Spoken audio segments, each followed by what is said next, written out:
2026 കേരള നിയമസഭാ തെരഞ്ഞെടുപ്പ്. കേരളത്തെ സംബന്ധിച്ചിടത്തോളം കേരളത്തിൽ പല മണ്ഡലങ്ങളും വളരെ നിർണായകമായിട്ടുള്ള ത്രികോണ പോരാട്ടം നടക്കാനായിട്ട് ഏറ്റവും കൂടുതൽ സാധ്യതയുള്ള മണ്ഡലങ്ങളുണ്ട് എന്നുള്ളത് യാഥാർത്ഥ്യമാണ്. ആ നിയമസഭാ മണ്ഡലങ്ങളിൽ ഏറ്റവും പ്രധാനപ്പെട്ട ഒരു സ്ഥലമാണ് തൃശ്ശൂർ എന്ന് പറയുന്നത്. തൃശ്ശൂരിൽ നമുക്കറിയാം, അവിടെ BJP സംബന്ധിച്ചിടത്തോളം അവർക്ക് ഏറ്റവും കൂടുതൽ സ്വാധീനം ഇപ്പോൾ ഉണ്ടായി കഴിഞ്ഞിരിക്കുന്ന ഒരു സ്ഥലമാണ് തൃശ്ശൂർ എന്ന് പറയുന്നത്. ആ തൃശ്ശൂരിൽ 2026 എന്ത് സംഭവിക്കും എന്നുള്ളത് തീർച്ചയായിട്ടും എല്ലാവരും ഉറ്റുനോക്കുന്ന ഒരു കാര്യം തന്നെയാണ്. LDF UDF ഒരുപോലെ വളരെയധികം നിർണായകമായിട്ട് കരുതുന്ന ഒരു സ്ഥലമാണ് തൃശ്ശൂർ. തീർച്ചയായിട്ടും തൃശ്ശൂരിലെ 13 നിയമസഭാ സീറ്റുകളുടെ കണക്കാണ് നമ്മളിന്ന് നോക്കാൻ പോകുന്നത്.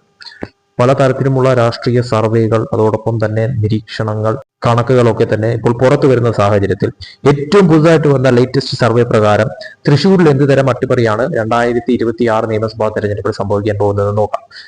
13 നിയമസഭാ മണ്ഡലങ്ങളാണ് തൃശ്ശൂരുള്ളത്. അവിടെ BJP, LDF, UDF ത്രികോണ പോരാട്ടം നടക്കാനായിട്ടുള്ള എല്ലാ സാധ്യതയുമുള്ള മിക്ക സ്ഥലങ്ങളും ഉണ്ട് എന്ന് തന്നെ എടുത്തു പറയേണ്ടി വരുന്ന തൃശ്ശൂർ പോലുള്ള ഒരു സ്ഥലത്ത് 2026 സംഭവിക്കാൻ പോകുന്നത് എന്താണ്? ഗുരുവായൂർ, മണലൂർ, ഒല്ലൂർ, തൃശ്ശൂർ, നാട്ടിക, ഇരിഞ്ഞാലക്കുട, പുതുകാട്, കൊടുങ്ങല്ലൂർ, അതോടൊപ്പം തന്നെ ചാലക്കുടി, കയ്പമംഗലം, വടക്കാഞ്ചേരി, കുന്നംകുളം, ചേലക്കര, ഇവിടങ്ങളിലൊക്കെ തന്നെ എന്ത് മാറ്റമാണ് സംഭവിക്കാൻ പോകുന്നത്?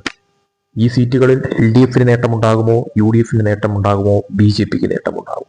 വളരെ നിർണായകമായിട്ടുള്ള ചോദ്യങ്ങൾ നിലനിൽക്കുന്ന സ്ഥലങ്ങൾ തന്നെയാണ് ഇവിടങ്ങളൊക്കെ തന്നെ എന്നുള്ളത് യാഥാർത്ഥ്യമായി പറയാൻ സാധിക്കുന്ന ഒരു കാര്യം തന്നെയാണ്. ഇതിൽ കഴിഞ്ഞ 2024 പാർലമെന്റ് തെരഞ്ഞെടുപ്പ് കണക്ക് നോക്കുമ്പോഴത്തേക്കും BJPക്ക് വളരെയേറെ മുന്നേറ്റം ഉണ്ടാക്കാൻ സാധിച്ചതും മിക്ക സ്ഥലങ്ങളിലും ഒന്നാമതെത്താൻ സാധിച്ച ഒരു സ്ഥലം കൂടിയാണ് തൃശ്ശൂർ എന്ന് പറയുന്ന സ്ഥലം. അപ്പോൾ അവിടെ 2026 നിയമസഭാ തെരഞ്ഞെടുപ്പ് എന്ത് സംഭവിക്കും എന്നുള്ളത് തന്നെയാണ് ഏറ്റവും പ്രധാനപ്പെട്ട ചോദ്യം എന്ന് പറയുന്നത്. ഇതിൽ 2021 കണക്ക് നോക്കുമ്പോഴത്തേക്കും ഇതിൽ മിക്ക സ്ഥലങ്ങളിലും വിജയിച്ചിരിക്കുന്നത് LDF എന്ന് നിസ്സംശയം പറയാൻ സാധിക്കും. LDFന്റെ ഒരു തേരോട്ടം 2021 ഉണ്ടായിരുന്നു. എന്നാൽ അത് 2024 ആയപ്പോഴത്തേക്കും അതിൽ ഒരു വളരെ വലിയ തോതിൽ പാർലമെന്റ് തെരഞ്ഞെടുപ്പിൽ തിരിച്ചടി ലഭിച്ചു. അവിടെ നേട്ടം കൊയ്തത് അവിടെ BJP ആണ് എന്നുള്ളതാണ് യാഥാർത്ഥ്യം എന്ന് പറയുന്നത്. പല സ്ഥലങ്ങളിലും തൃശ്ശൂരിലൊരു MP BJPക്ക് ഉണ്ടായി കഴിഞ്ഞിരിക്കുന്നു. ഇനി 2026 വരുമ്പോഴത്തേക്കും ഇവിടെ എന്താണ് സംഭവിക്കാൻ പോകുന്നത് തന്നെയാണ് നിർണായക ചോദ്യം. ഇതിൽ ഓരോ സ്ഥലങ്ങളായി നോക്കുമ്പോഴത്തേക്കും ഗുരുവായൂർ നോക്കുമ്പോഴത്തേക്കും ഗുരുവായൂരിലെ നിലവിൽ LDF സീറ്റാണ്. അവിടെ ഒരു കടുത്ത പോരാട്ടം നടക്കുമെന്ന് തന്നെയാണ് മനസ്സിലാക്കാൻ സാധിച്ച ഒരു കാര്യം എന്ന് പറയുന്നത്. തീർച്ചയായിട്ടും അവിടെ നിലവിൽ LDF സീറ്റാണ്. പക്ഷെ അവിടെ ഒരു ത്രികോണ പോരാട്ടം നടക്കാൻ പോവുകയാണ് 2026 എന്നാണ് മനസ്സിലാക്കാൻ സാധിക്കുന്നത്. LDFനെ സംബന്ധിച്ചിടത്തോളം ഒരു കടുത്ത പോരാട്ടം നേരിടേണ്ടി വരും. BJP, UDF സ്ഥാനാർത്ഥികൾ വളരെ നിർണായകമായിരിക്കും. അവിടെ ഒരു 50-50 ചാൻസ് നിലനിൽക്കുന്ന ഒരു സാഹചര്യമായി മാറിയിരിക്കുകയാണ് LDFനെയും UDFനെയും BJP സംബന്ധിച്ചിടത്തോളം.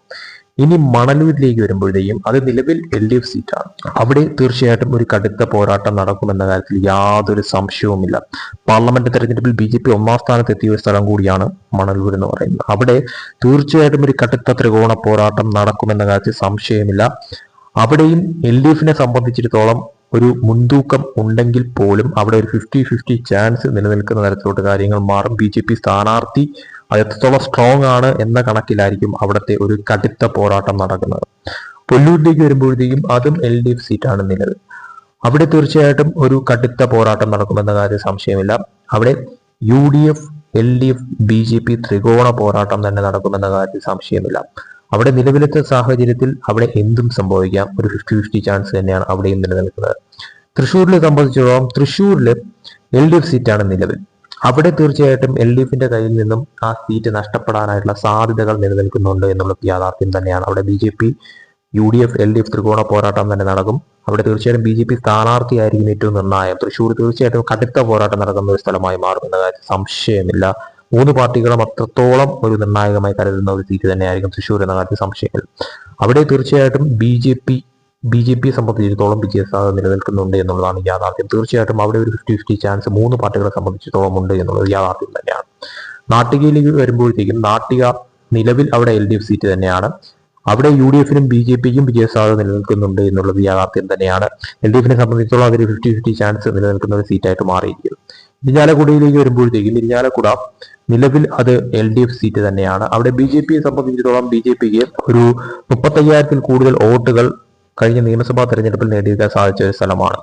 പാർലമെന്റ് തെരഞ്ഞെടുപ്പിൽ BJP അവിടെ ഒന്നാം സ്ഥാനത്ത് എത്തിയ ഒരു സ്ഥലമാണ്. തീർച്ചയായിട്ടും ഒരു 50-50 ചാൻസ് നിലനിൽക്കുന്ന ഒരു സ്ഥലമായിട്ട് മാറിയിരിക്കുന്നത് LDFിനെയും BJP സംബന്ധിച്ചിടത്തോളം എന്ന കാര്യത്തിൽ സംശയമില്ല. ഇനി അടുത്തത് പുതുകാടാണ്. പുതുകാട് തീർച്ചയായിട്ടും BJP അവിടെ 2024 ഏറ്റവും ടോപ്പ് 1ാം സ്ഥാനത്ത് എത്തിയ ഒരു സ്ഥലമാണ് പുതുകാട് എന്ന് പറയുന്നത്.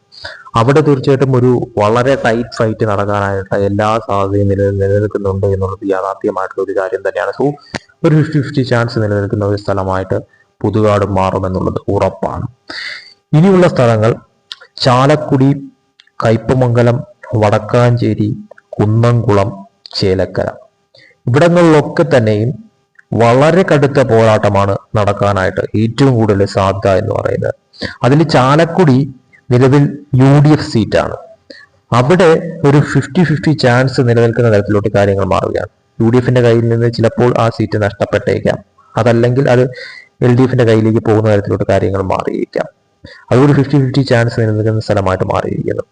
ബാക്കി എല്ലാ സ്ഥലങ്ങളിലും തീർച്ചയായിട്ടും ഒരു കടുത്ത പോരാട്ടം നടക്കുമെന്ന കാര്യത്തിൽ സംശയമില്ല. അതോടൊപ്പം തന്നെ അവിടെ UDFിനും LDFിനും ഒരുപോലെ സാധ്യതയുള്ള സ്ഥലങ്ങൾ പലതുമുണ്ട് എന്നുള്ളതാണ് യാഥാർത്ഥ്യം എന്ന് പറയുന്നത്. ഈ 13 സീറ്റുകൾ മൊത്തമായി നോക്കുമ്പോഴത്തേക്കും LDFിനെ സംബന്ധിച്ചിടത്തോളം 2021 അവർക്ക് ഭൂരിഭാഗം സീറ്റുകളും നേടിയെടുക്കാൻ സാധിച്ച ഒരു സ്ഥലമാണ് തൃശ്ശൂർ എന്ന് പറയുന്നത്. അവിടെ നിന്നും തീർച്ചയായിട്ടും LDFിന് ഒരു തിരിച്ചടി 2026 നിയമസഭാ തെരഞ്ഞെടുപ്പിൽ സംഭവിക്കുമെന്നുള്ളത് മനസ്സിലാക്കാൻ സാധിക്കുന്ന ഒരു കാര്യമില്ല. സീറ്റുകളുടെ കണക്ക് നോക്കുമ്പോഴത്തേക്കും LDFിനെ സംബന്ധിച്ചിടത്തോളം 2026 ഈ 13 സീറ്റുകളിൽ അവർക്ക് നിലവിലുള്ള സീറ്റുകളിൽ നിന്നും വളരെ വലിയ തോതിലുള്ള ഇടിവ് സംഭവിക്കും. അതായത് അത് ഒരു 7-ഓ 6-ഓ ആ ഒരു തരത്തിലേക്ക് പോകുന്ന രീതിയിലേക്ക് കാര്യങ്ങൾ മാറുമെന്നുള്ളത് വ്യക്തമാണ്. അതേസമയം UDFിനെയും BJP സംബന്ധിച്ചിടത്തോളം അവർക്ക് നിലവിൽ BJPക്ക് അവിടെ സീറ്റുകളൊന്നും തന്നെ ഇല്ല, നിയമസഭാ സീറ്റുകൾ വിജയിച്ചിട്ടില്ല. പക്ഷേ 2026 അവർക്ക് സാധ്യതയുള്ള ഒരുപാട് സീറ്റുകൾ അവിടെ ഉണ്ട്. അതുകൊണ്ട് തന്നെ 2026 BJPക്ക് അവിടെ ഒരു അക്കൗണ്ട് തുറക്കാനായിട്ട് വളരെ ഏറെ കൂടുതൽ സാധ്യതയുള്ള ഒരു സാഹചര്യമായി മാറിയിരിക്കുന്നു. തീർച്ചയായിട്ടും BJPക്ക് അവിടെ സീറ്റ് ലഭിക്കുമെന്ന് തന്നെയാണ് ഈ സർവേയിൽ നിന്നും വ്യക്തമാവുന്ന കാര്യം എന്ന് പറയുന്നത്. 2-3 സീറ്റുകൾ BJPക്ക് വിജയ സാധ്യത ഉള്ളതായിട്ട് കാണപ്പെടുന്നു. ഇനി UDFിലേക്ക് വരുമ്പോഴേക്കും നിലവിൽ അവർക്ക് അവിടെ ആകെ ഉള്ളത് ഒരു സീറ്റാണ്. പക്ഷെ അത് 2026 ആകുമ്പോഴത്തേക്കും സീറ്റുകളുടെ കാര്യത്തിൽ ഒരു വർധനവുണ്ടാകുമെന്നുള്ളത് മനസ്സിലാക്കുന്നു. അതായത് 3-4 സീറ്റുകൾ ലഭിക്കുന്ന തരത്തിലോട്ട് കാര്യങ്ങൾ മാറുമെന്നാണ് ഈ സർവേ വ്യക്തമാക്കുന്ന കാര്യം എന്ന് പറയുന്നത്. അങ്ങനെ നോക്കുമ്പോഴത്തേക്കും LDFിന് കാര്യമായിട്ടുള്ള ഒരു തിരിച്ചടി ഉണ്ടാകും. അതായത് സീറ്റുകളുടെ കാര്യത്തിൽ അവർക്ക് നിലവിലുള്ള സീറ്റുകളിൽ നിന്നും ഒരു 4-5 സീറ്റുകൾ കുറയുന്ന തരത്തിലോട്ട് കാര്യങ്ങൾ മാറും. അതേസമയം BJP സംബന്ധിച്ചിടത്തോളം അവർക്ക് 2-3 സീറ്റുകൾ മാക്സിമം നേടിയെടുക്കാൻ പറ്റുന്ന തരത്തിലോട്ട് കാര്യങ്ങൾ മാറും. UDFിനെ സംബന്ധിച്ചിടത്തോളം നിലവിലുള്ള സീറ്റിൽ നിന്നും അവർക്ക് ഒരു വർധന ഉണ്ടാവും. അത് 3-4 സീറ്റുകളിലേക്ക് മാക്സിമം പോയാൽ എത്തുന്ന തരത്തിലോട്ട് കാര്യങ്ങൾ മാറിയെന്ന് വരാം. സോ 2026 എന്ത് അട്ടിമറിയാണ് സംഭവിക്കുന്നത്? സർവേ റിസൾട്ടുകൾ പോലെ തന്നെ അവിടെ മാറ്റങ്ങൾ സംഭവിക്കുമോ? അവിടെ ഒരു അട്ടിമറി സംഭവിക്കുമോ? LDFിന് തിരിച്ചടി ഉണ്ടാകുമോ? UDF BJP നേട്ടം കൊയ്യുമോ എന്നൊക്കെ കാത്തിരുന്ന് കാണാം. വരുന്ന 2026 തെരഞ്ഞെടുപ്പ് LDFിനെയും UDFിനെയും BJP സംബന്ധിച്ചിടത്തോളം ആദ്യ നിർണായകമായിരിക്കും എന്ന കാര്യം ഉറപ്പാണ്.